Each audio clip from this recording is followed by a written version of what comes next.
قال النبي صلى الله عليه وسلم إن لربك الكتاب وفاء فتعبه أو كما قال عليه الصلاة والتسليم وصدق رسوله الكريم ونحن على ذلك من الشاهدين.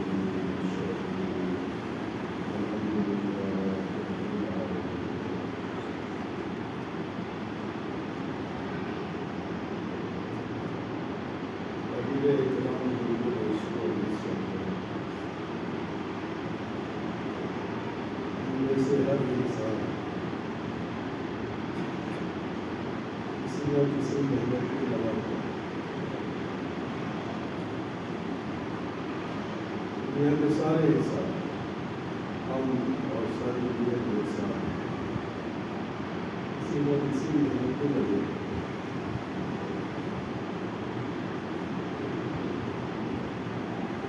محنت کہتے اس کو پہلے سے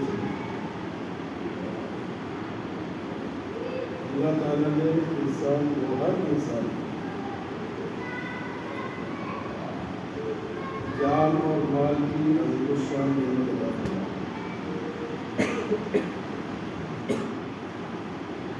ان دونوں نعمتوں کا استعمال کرنا ہی محنت کہلاتا ہے. جان کو استعمال کرنا، جان کے اندر ساری صلاحیتیں آ گئی، دماغ کی صلاحیتیں، دیکھنے کی صلاحیتیں، سننے کی صلاحیتیں، پڑھنے کی صلاحیتیں، چلنے کی صلاحیتیں.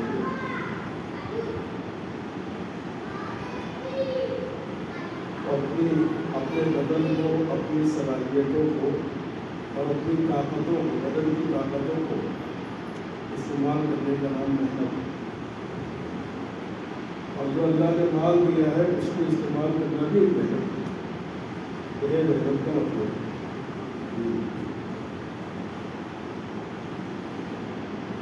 اور دنیا کا ہر انسان لگائے محنت اپنی جان مال کو کہیں نہ کہیں استعمال کر رہا ہے. ایک بات. دوسری بات یہ ہے کہ دنیا کے سارے انسان اپنی اپنی محنتوں میں لگ کر اپنی جگہ پر ٹھہرے ہوئے نہیں، بلکہ انسانوں کا پورا قافلہ اپنی محنتوں میں لگ کر ان کی آگے کی طرف چل رہا ہے. نہ چل رہا ہے آگے کی طرف. کوئی کہے بے مدن، کوئی کہے بے مدن، سب اپنی محنتوں میں لگے. کاشتکار کاشتکاری کی محنت میں، تاجر تجارت کی محنت میں، نیک آدمی نیکی کی محنت میں، ملازم ملازمت کی محنت میں، گنہگار فاسق و فاجر فسق فجور کی محنت میں. یہ سب اپنی محنتوں میں لگے ہوئے اپنی جگہ ٹھہرے ہوئے بھی ہیں، بلکہ یہ پوری دنیا کا قافلہ اپنی محنتوں سمیت کیا کر رہا ہے؟ آگے بڑھ رہا ہے. اس کی ایک مثال دیں. ہم لوگ ٹرین میں سفر کرتے ہیں.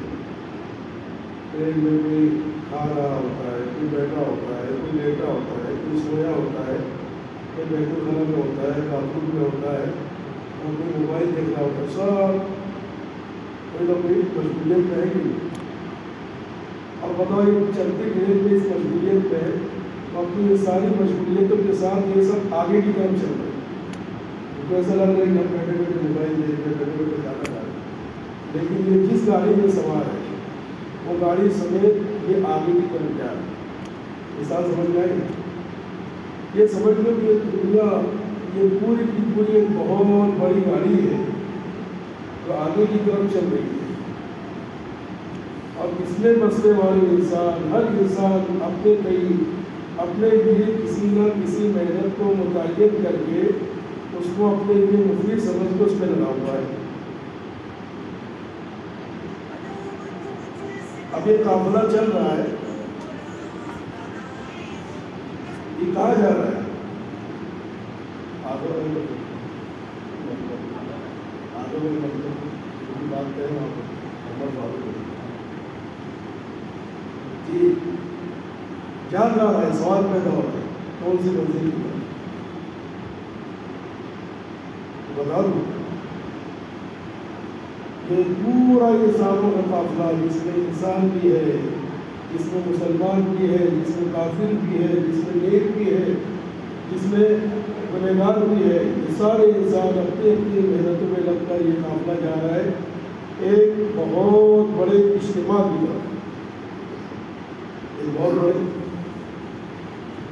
سمیلن کی طرف, بہت بڑے اجتماع کی طرف. اور یہ کون سا اجتماع ہے اس کا؟ یہ میدان محشر کا اجتماع ہے. اب یہ کون سا اجتماع ہے؟ یہ حقیقت میں عالمی اجتماع ہے. کون سا اجتماع ہے؟ عالمی کس کو کہتے ہیں؟ جس میں سارے عالم کے لوگ. یہ اجتماع ہوگا جس میں حضرت آدم علیہ السلام سے لے کر اب تک جتنے لوگ مر گئے, جتنے اس وقت روئے زمین پر زندہ ہیں, اور جتنے صبح قیامت تک پیدا ہونے والے ہیں, یہ سارے انسانوں کی شرکت ہوگی اجتماع. کوئی نہیں بچے گا. مسلمان بھی ہوں گے, کافر بھی ہوں گے, نیک بھی ہوں گے, فاسق و فاجر و گنہگار بھی ہوں گے. یہ عالمی اجتماع.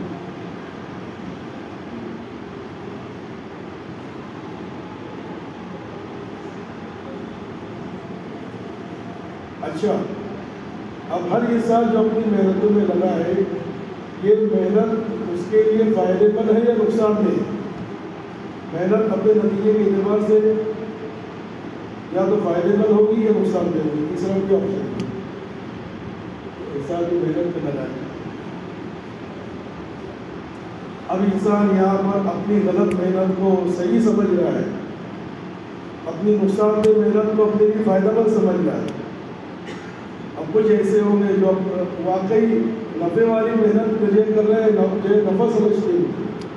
اب کچھ لوگ نقصان والی محنت کر رہے ہیں, لیکن غلط فہمی ہے کہ اب نفع والی محنت کر رہی ہے, یہ ہمارے حقیقی نفع کی محنت ہے. تو یہ سب کا نتیجہ اس اجتماع میں بن جائے گا. ہر ایک انسان پر اپنی محنت کا نتیجہ بن جائے گا. جب یہ قافلہ اپنی منزل پر پہنچے گا, وہ میدان محشر کا عالمی اجتماع ہر ایک دیکھ لے گا. وہاں جو لوگ اپنی غلط محنتوں میں لگ کر صحیح محنتوں کے دھوکے میں تھے, ان کا دھوکہ بھی بن جائے گا. اور کچھ لوگ صحیح محنتوں میں لگ کر اپنی محنت کو صحیح سمجھ رہے تھے, ان کو ان کا سیرا مل جائے گا, ان کو اس کا بینیفٹ مل جائے گا. لیکن یہ موقع ایسا ہوگا کہ جب غلط محنت والوں کی کا دھوکہ کھلے گا, تو ان کو وہاں پر واپس اپنی محنت کو سدھارنے کے لیے ریٹرن جانے کا موقع نہیں دیا جائے. جو غلط محنتوں کو صحیح سمجھ کے کر رہا تھا, بار بار درخواست کرے. قرآن پاک میں اللہ پاک نے اس طبقے کی درخواست کا تذکرہ کیا ہے. جی حتیٰ اذا جاء احدهم الموت قال رب ارجعون. جب یہ دیکھے گا کہ ارے یہ دھوکہ تھا, یہ محنت تو اس محنت نے تو مجھے ہلاکت کے گھڑے کے قریب پہنچا دیا, یہ جہنم کا گھڑا ہے, کا سلا ہے.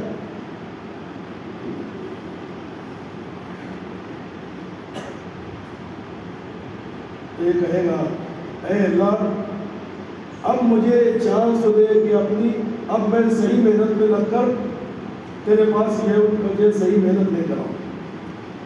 رب اليوم اللہ ایک بار ہوتا کیوں لعلی اعمل صالحا فیما ترکت. اے اللہ اب بھیج دے اب میں اپنی محنتوں کروں صحیح کر کے آؤں گا اور اپنے عمل کو بنا کر آؤں گا. لعلی اعمل صالحا فیما ترکت. جواب کیا ملے گا؟ کلا. یہ لفظ جو ہے نا کلا کا لفظ بڑا عجیب ہے. یہ جھڑکی دینے کے لیے آگے چل سمجھ میں کلا. عربی میں اس کو حرف ردا کہتا ہے. ردا کہتے ہیں جھڑک دے. اب جھڑک دے کلا کوئی واپسی نہیں. اللہ پاک کہیں گے کہ وہ دہراتے رہے گا اللہ ایک چانس انہا کلمۃ هو قائلها. بار بار کہے. چار جگہ پر اس کا تذکرہ ہے قرآن پاک میں. وقت نہیں ہے. اللہ تعالیٰ نے یعنی میدان محشر کا جو نقشہ انسانوں غلط محنت والوں کی بے بسی کا جو نقشہ کھینچا ہے ابھی نقشہ آخری میں اللہ پاک کہے گا ولا تکلمون. خبردار اب مجھ سے بات مت کرنا. قرآن میں جو الفاظ ہے اس کے بعد وہ ایسے ہو جائیں گے جیسا کتا پیاس کی وجہ سے اپنی زبان لٹکا کر رکھتا ہے. سارے یہ غلط محنت والے. یہ تھوڑا تصور کرو ایک کتا ہے سخت پیاس کی حالت میں اور اپنی زبان کو لٹکا کر رکھتا ہے اور ہانپتے رہتا ہے. قوم کالہون کا لفظ ہے سورۃ الحمد بھائی قوم کالہون. تو اللہ کہیں گے خبردار ڈونٹ ٹاک می لا تکلمون. اب مجھ سے بات مت کرو. صاحب یہ غلط محنت والے کتے کی طرح ان کی زبانیں لٹک جائیں گی. آپ نے لگے نو چانس. میں جتنی باتیں بتایا ہوں اللہ پاک نے اتنی سی آیا تو میں شروع میں پڑھا ہوں. اللہ کرے کہ ہم کو عربی کا کوئی ذوق حاصل ہو جائے. بہت خوبصورت انداز میں یہ تصویر کی جائے تو میں شروع سے کہا ہوں. ہر انسان اپنی محنت میں لگا ہے. محنت پہ لگا ہوا ہے. ٹھہرا ہوا نہیں ہے بلکہ چل رہا ہے. چلنے کے بعد اس کو ایک منزل تک پہنچنا ہے. وہاں منزل تک پہنچنے کے بعد اس کا دھوکہ کھل جائے. شروع سے کہنے بیان اتنے لمبے بیان کو اللہ پاک نے ایک آیت کے اندر سمیٹ دیا. اتنی دیر کا بیان ہو گیا 10 منٹ کا بیان ہو گیا. یا ایھا الانسان انک کادح الی ربک کدحا فملاقیہ. بس ایک آیت میں اللہ پاک نے پورا موضوع سمیٹ دیا. عربی سمجھنے والوں کو سمجھے. او انسان ہر طبقے کو مخاطب کافر ہو مسلمان ہو فاسق ہو نیک ہو. یا ایھا الانسان او انسان انک کادح کہ تو اپنی محنتوں میں مشقت اٹھا رہا ہے. ادا کہتے ہیں مشقت اٹھانے. انک کادح تو مشقت میں اپنے آپ کو مشقت میں ڈالے گا. اپنے جان مال کا استعمال کر رہا ہے.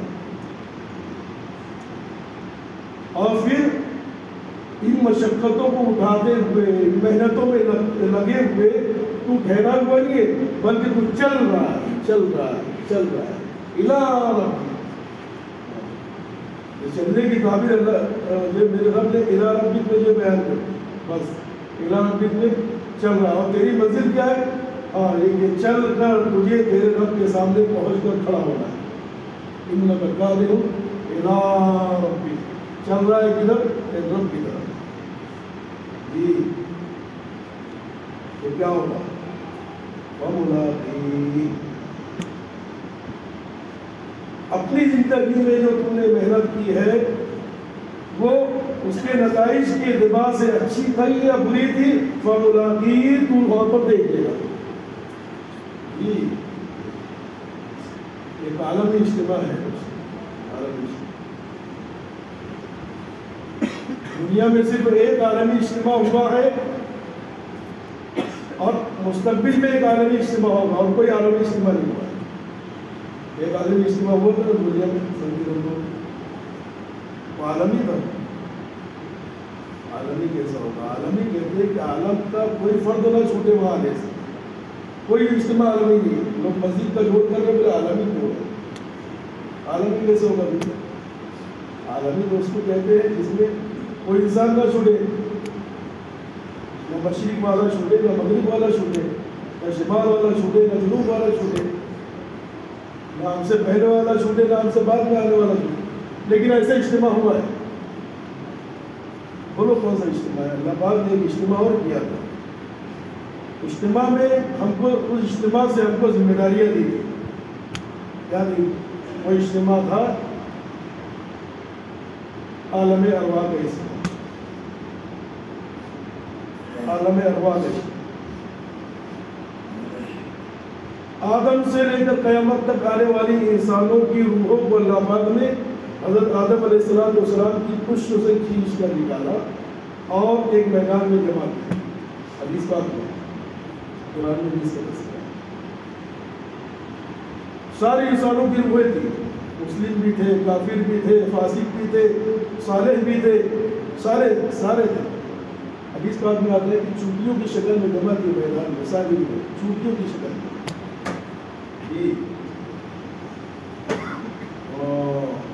وہ بارے میں ارشاد وَإِذَا أَخَذَ رَبُّكَ مِن بَنِي آدَمَ مِن ظُهُورِهِمْ ذُرِّيَّتَهُمْ, کہ اللہ پاک نے ان کی پیٹھوں سے ان کی روحوں, ان کی اولاد کی روحوں کو نکالا.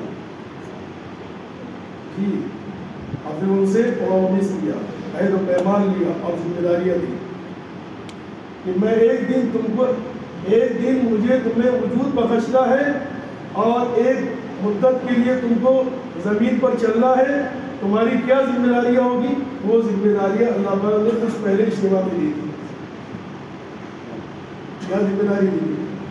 أَلَسْتُ بِرَبِّكُمْ وَأَشْهَدُهُمْ عَلَىٰ أَنفُسِهِمْ أَلَسْتُ بِرَبِّكُمْ, کہ بتاؤ میں تمہارا پروردگار, پالنہار, پالنے والا نہیں ہوں؟ تو سارے انسانوں نے کہا تھا, چاہے وہ کافر ہو چاہے مسلمان ہو, بلا کیوں نہیں. تو 60-70 سال کی اگر زندگی ہے تو زندگی کیسے گزاری جائے, اس دو لفظوں میں اللہ پاک نے ذمہ داری دی. آپ بولیں گے کون سی ذمہ داری دی ہے؟ تو سمجھے ہی نہیں. میں تمہارا رب ہوں. ہم نے کہا تھا کہ ہاں جی, تو اس میں کون سی ذمہ داری ملی؟ مجھے بتاؤ. اللہ تعالیٰ نے گویا کہ ایک طرف سے ایجاب کیا اور ہم نے قبول کر لیا. اللہ پاک نے کیا تھا؟ نکاح میں کیا ہوتا ہے؟ ایجاب اور قبول ہوتا ہے. 16 دسمبر کو نکاح ہے, اس میں نکاح کرنا 2 منٹ ہو جاتا ہے ایجاب. لیکن ایجاب اور قبول کی پیچھے کتنی لمبی, اگر شادی کی ایجاب اور قبول کے بعد انسان قاضی صاحب بولتے قبول کیا, اتنے ہی بولتے ہیں. بولا کیا کہتا ہے؟ ہاں میں نے قبول کیا. کوئی جملے میں نمٹ گیا, لیکن سب ذمہ داری سمجھ جائے. اب بیوی گھر میں آ گئی, اب بولے بھائی بیوی تیری ذمہ داری ہے, اس کو نال لفتا روٹی کپڑا مکان کی ذمہ داری ہے. تو بولے میں نے قاضی صاحب کو, میں نے تو عورت قبول کیا تھا, میں نے جو اس کی روزی روٹی تھوڑی قبول کیا, میں نے اس کو جو مکان دینا تھوڑی قبول کیا تھا. کوئی ایسا بولتا ہے؟ یہاں برابر ذمہ داری ہے. ہاں میں نے قبول کیا, یہاں سب سمجھ جاتا ہے. کائے کے ساتھ قبول کیا تو سب سمجھ جاتا ہے. یہاں 2 جملے میں سمجھ گیا, تو اللہ تعالیٰ نے بھی 2 جملے میں سمجھا دیا, لیکن اب کوئی آگے کیوں؟ تو اللہ پاک نے پھر اس کے بعد میں اپنی ان ذمہ داریوں کی تفصیل 1,24,000 انبیاء علیہ السلام اور 104 کتابوں کے ذریعے سے. وہ جو 2 لفظ ہے نا, یہ وہ 2 لفظ اس کی تفسیر ہے. 1.25 لاکھ انبیاء کا سلسلہ اور 104 کتاب. الستُ بربکم قالوا بلی, یہ اس کی تفسیر ہے. پوری زندگی میں گزارنے کے طریقے بتایا نبی نے اپنے دور. تو ایک اجتماع وہ تھا عالم ارواح کا عالمی اجتماع، وہ ذمہ داریوں کے دیے جانے کا اجتماع تھا، اور ایک اجتماع ہوگا عالم ارواح کا، وہ ذمہ داریوں کے سوال کا اجتماع ہوگا۔ تو بتاؤ، ہم نے پہلی اجتماع میں ذمہ داریاں دی تھی، تم نے کیا پوری؟ جی، ہم نے زندگی دی تھی، کہاں لگائی؟ ہم نے جوانی دی تھی، کہاں پورا کیا؟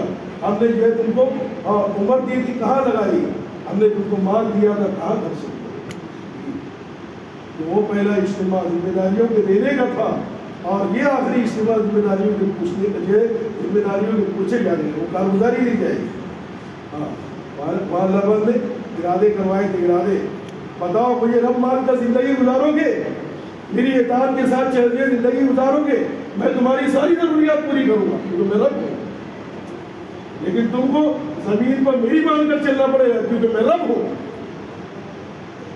میں تمہاری پیدائش سے لے کر موت تک کی ساری ضروریات پوری کروں گا، لیکن تم کو زندگی میری منشا کے مطابق گزارنا پڑے گی، یہ ہے میرے رب ہونے کا تقاضا۔ منظور ہے؟ سب نے کہا تھا ہاں اللہ ایسی ہی گزارے گی۔ کافر نے بھی یہی کہا تھا، مسلمان نے بھی یہی کہا تھا، فاسق نے بھی یہی کہا تھا، نیک نے بھی یہی کہا تھا، منظور ہے جی، وہاں سے قبول کر کے آئے ہیں۔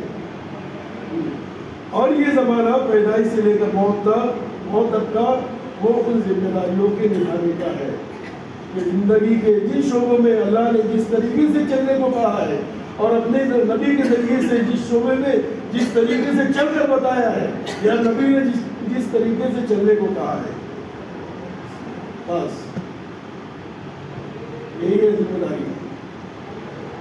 قرآن پاک میں اللہ کے نبی علیہ السلام 23 سال میں جو قرآن پاک لے کر آئے، اور اپنے قول سے اور اپنے عمل سے جو قرآن پاک کی تفسیر بتا کے جو گئے ہیں، اس کے مطابق زندگی گزر رہی ہے۔ تو میں اس پہلے اجتماع کی ذمہ داریوں کو پورا کر رہا ہوں، اور کل قیامت میں جو میدان محشر کا آخری عالمی اجتماع ہوگا، وہاں پر ذمہ داریوں کی پوچھ ہوگی۔ اگر ذمہ داریوں کی ادائیگی میں ہم نے کوتاہی کی ہوگی تو پھر اس کی تلافی کے لیے واپسی کا کوئی موقع نہیں دیا ہے، بس کوئی راستہ۔ ذمہ داریوں کو پورا کرنے والوں کو ان کا انعام دیا ہے۔ فاما من اوتیا کتابہ، وقت ہو گیا یمین۔ عزیزان گرامی، ہاں ہم ان دو اجتماع کے بیچ میں، ہاں عالم ارواح کا اجتماع، عالم محشر کا اجتماع، یہ چھوٹے چھوٹے اجتماعات ان ذمہ داریوں کی یاد دہانی کے لیے ہوتے ہیں۔ جیسا انبیاء علیہ السلام نے عالم ارواح کا وہ وعدہ ہر دور میں یاد دلایا ہے۔ اللہ کے نبی علیہ السلام کے جانے کے بعد پھر جو ہے کوئی نبی آنے والا بھی ہے، اس وعدے کو، ان ذمہ داریوں کو یاد دلانے کے لیے جو ہم نے اللہ سے پورا کرنے کا عہد و پیمان دے کر آیا۔ پھر کیا ہے؟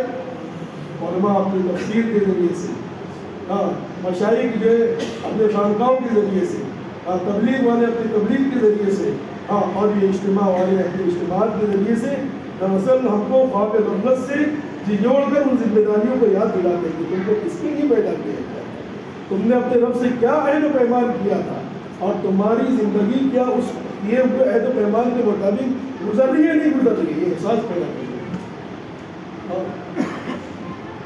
جی، یہاں اگر احساس پیدا ہو گیا ان چھوٹے چھوٹے اجتماعات میں، تو وہ بڑے اجتماعات میں ہاں پچھتانے کی ہمیشہ کی پچھتاوے سے انسان بچ جائے گا کہ وہاں اگر اللہ پاک نے ریجیکٹ کر دیا کہ آپ نے ان ذمہ داریوں کی ادائیگی میں کھڑے نہیں اترے، تو دوستوں وہاں واپسی کا موقع نہیں ہے۔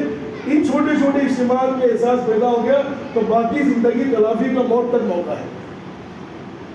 اس لیے عزیزان گرامی، اللہ کی طرف سے انتظام ہے۔ اللہ کے نبی نے کہا کہ زمانے میں کبھی کبھی تمہارے رب کی طرف سے ربانی لہریں چلتی ہیں کہ ان لہروں میں اپنے آپ کو جھونک دو، اگر تمہاری ہدایت مقدر میں ہوئی تو اللہ پاک یہ ان مجلسوں سے، ان اجتماعات سے تمہارے دل کی دنیا کو بدل دے گا اور تم ذمہ داریوں والی زندگی میں پڑ جاؤ گے۔ اس کے لیے اجتماع ہوتے ہیں، کوئی عالمی اجتماع نہیں، کوئی عالمی اجتماع، یہ سب جو ہے نا ہاں اجتماعی ہے، چھوٹی چھوٹی اجتماعی ہے۔ اجتماع دو ہی ہے، ایک عالم ارواح کا، ایک عالم محشر کا۔ یہ چھوٹے چھوٹے اجتماع یہ اس ذمہ داری کو یاد دلانے کے لیے تاکہ بقیہ زندگی ذمہ داری میں پڑ جائے، غفلتوں کا پردہ چاک ہو، احساس کی دولت جاگ جائے، احساس و عمل کی چنگاری جس دل میں فروزہ ہوتی ہے، اس آگ کا آنسو موتی ہے، اس لب کا تبسم ہیرا ہے۔ تو عزیزان گرامی، 15، 16، 17 دسمبر یہ ہمارے پورے صوبہ مہاراشٹر کا جوڑ اور ہمارے پورے دھولیا ضلع کا عمومی اجتماع ہے۔ یہ صرف ہمارے اللہ کی طرف سے بڑوں کے دل میں تاریخیں ڈالی جاتی ہے۔ جب اللہ پاک پہلے علاقوں کو منتخب کرتا ہے، دل و دماغ میں اللہ پاک ان تاریخوں کو ڈالتا ہے کہ اللہ کی طرف سے ربانی لہریں ہوتی ہے۔ اب اس میں ہمارا کام یہ ہے کہ اپنے آپ کو لہروں میں چھوڑ دیں، جو لہر کے دائرے میں آ جائے گا، اگر اس کی ہدایت مقدر میں آ چکی ہے تو اللہ پاک اس کی دنیا کو بدل کے زندگی ذمہ داری والی بنا دے گا۔ اس کے لیے دوستوں اجتماع سے پہلے بھی جماعتیں نکل رہی ہیں، محنتیں ہو رہی ہیں۔ اجتماع سے صرف 4 ماہ کی جماعتیں نکلیں گی۔ ہاں، اپنے آپ کو قربانیوں کے ساتھ ڈالیں، اس لیے کے ساتھ کہ اللہ پاک کی دی ہوئی ذمہ داریوں کو پورا کرنے کی استعداد پیدا ہو جائے، اور جتنی غفلتیں گزر گئی ہیں اللہ پاک اس کی برکت سے ان غفلتوں کو یہ معاف فرمائے۔ اللہ پاک عمل کی توفیق عطا فرمائے۔ وآخر دعوانا الحمد للہ رب العالمین۔